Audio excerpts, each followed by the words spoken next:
Salad Master Cooking Show.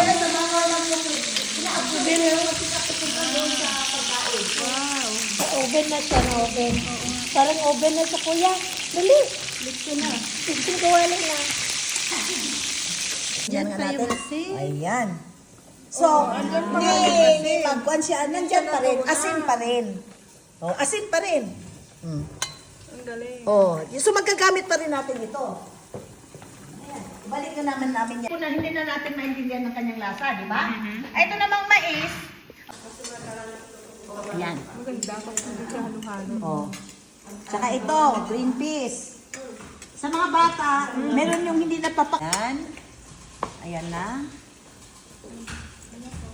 O, ito yung... First lahat. Oh, walang asin ito ha. Walang asin. So, nandyan na. Nandyan na ang mga starch at saka oil. Yung fats, nandyan na. At tingnan natin. Pero niluto po ito na walang water. May water siyempre sa ilalim. Sa ilalim. Steam financing. Normally kasi mga financing talaga tayo dito. Ang buwan naman may pinapasok kahit walang naman. Yan naman ang pa natin. Tikman ko nga ito. Nagalitan mo sa inyo. Kumakain kayo ba kahit ano rin? Eh, dyan ang ginawa mong sausawan. Ate, ginawa mong sausawan. Ayun doon, parang dali.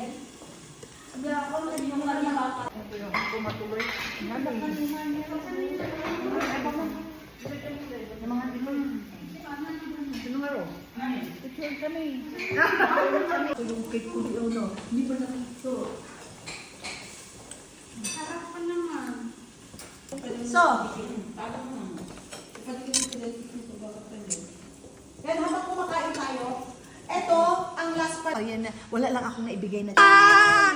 You see? Oh, kahit sunog siya. Alam kong sunog siya, pero pan pa rin siya. Pero yung amoy. Yung mag-alala kasi masarap ang sunog.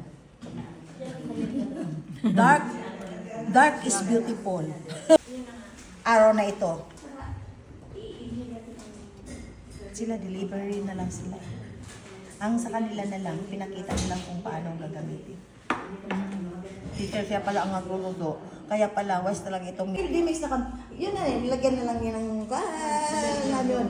Oh, mix ako dahil gusto ko makapito. Sa atin din lang tayo magkita sa labas. Kahit ano, ay, ang sarap ng kasabak cake, banana cake, carrot cake. Ako gumagawa kasi ako yung pag na-kuhan ko. Kasi